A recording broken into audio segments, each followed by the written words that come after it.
The NRA's Wayne Lapierre with a complete about-face on guns in classrooms. I want to bring in two people who couldn't disagree more about guns in schools. Joining me is Mary Catherine Ricker, the President of the St. Paul Federation for Teachers and Vice President of the American Federation of Teachers, where she works on school safety policies. Also CNN political commentator Ben Ferguson, host of the Ben Ferguson Show. They're both on the grill tonight. So Ben Ferguson, give me one good reason why arming 20 teachers and administrators is a sensible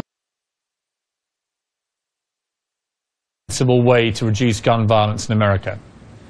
I'll give you three. One, because these teachers are volunteering and they know their school better than any police officer will in their community. Two, you're training them with 50-plus hours in their school only. They're not doing police training like police do, where their hours are diluted in all different scenarios. And the most important reason is because in Arkansas specifically, they had one of the worst shootings early on in history, when in Jonesboro, you had an 11 and a 13-year-old take out a teacher, students, and not only that, wound a bunch of their classmates, and no one was there to stop them. So from a teacher's perspective, who's willing to go through this training, who's willing to go through the background check, and willing to put their bodies in front of their students, like we saw in Newtown, where there's always hero teachers who take bullets for students, why not allow some of them who want to have this extensive training, which is more than police officers get in this one situation, instead of being shot to death, allow them to take out the shooter and save their kids' lives? That, to me, is common sense. And before I go to Mary Catherine Ricker, you would presumably, by extension of your argument, Ben, you would arm every single teacher in America if you could, in every school? No.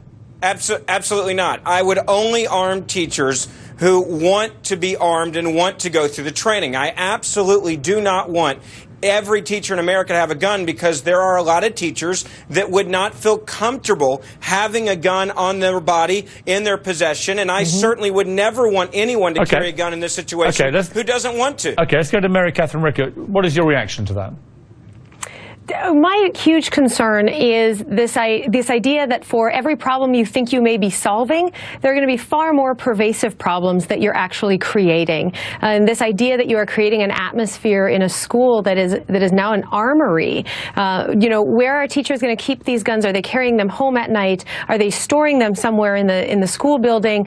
When you have students and families and other adults who have already had traumatic gun violence in their lives, are you now creating a classroom as a traumatic place for them, where the classroom had been a sanctuary for them? And finally, no, I think you also have to look at the fact that, you know, in this perfect scenario, you're talking about a teacher who in a split second is going to have access to a firearm that is not going to equal what these murderers are bringing into our schools either. Well, but Mary, your option is this. Are you keeping this on your person? Are they keeping it locked and loaded? Mary, are they going to have time to go and unlock it? This is where the fear-mongering is exhausting. You just asked a bunch of questions and obviously did not do any of the research because you want to terrify parents that are watching tonight. I can answer the question. First of all, Ben, the gun has to be on the person. Let me finish. The gun, first of all, if you actually looked at what they're doing, has to be on the person. It is not locked up in the school overnight. It's not being left in a drawer. It is a concealed weapon on the person. That is the law of anyone who is a guard in this situation, which is the law in Arkansas. So let's not put out information that is not true and to terrify parents when the gun's going to be on the person. Ben, let me ask you a question. How would a teacher with just 50 hours of any kind of training with a gun be able to stop somebody like Adam Lanza with an AR-15 with perhaps a 100-bullet magazine? Explain to me how you're going to do that. You actually take the gun, you lift it up, you aim it at that person, and then you pull the trigger. It works. I had two guns point at me, both of them shooting at me, and I was able to protect myself. It's a lot better than putting your hands up like this or putting yourself in front of children and then taking those bullets and having absolutely no way to defend yourself or the poor children. Where do the teachers put the guns? Where do the teachers put the guns physically? They wear it on their waist. This is not some new technology. It's the same thing that any security guard does or any police officer does. Okay, Mary. But if a police officer does this, Mary, why can't these people? Because Ben, they are police officers. Wait a moment. Ben? They are police officers. That is their job. That's right. Like soldiers. our soldiers. We're talking about teachers. Where do you end this? Do you then go and do the same with nurses? Do you do the same with priests? We're starting where do you take this illogical argument? Mary, to you. Yes. So we're starting in the wrong place. I mean, if we are, as a country, come to the fact that we are going to accept that these intruders come into our school and hunt our children down and kill them, and we're just reacting, then then we're starting too late. We're reacting too much. The superintendent of the school district actually said that. So first of all, Ben, I actually don't appreciate being accused of not doing my research, because I've spent quite a bit of time talking but the things you brought up had already been answered about this situation. They haven't been. We have not had the sort of comprehensive conversation we have to actually solve this problem. We haven't.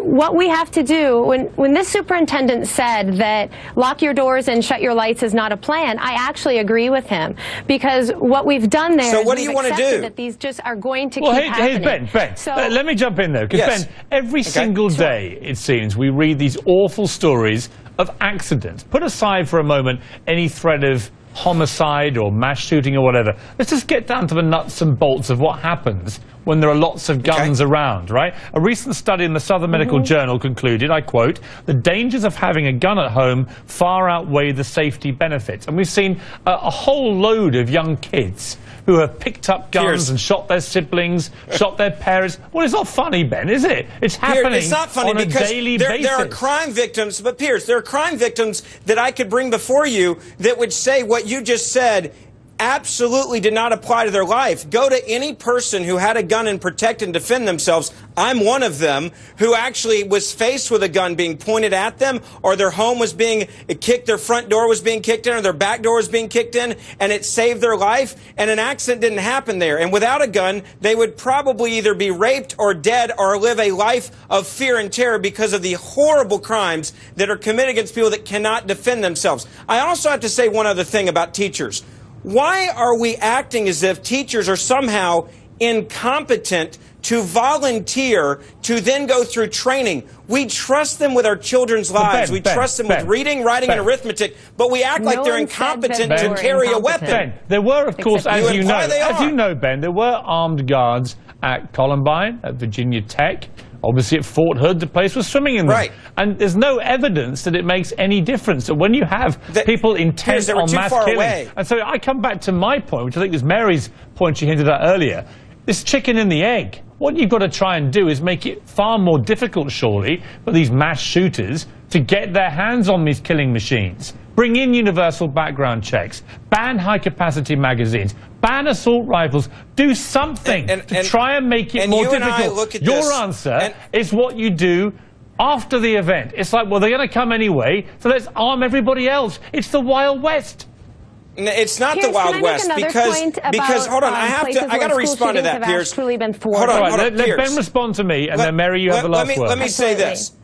When you look at school shootings in America today, you brought up a brilliant point.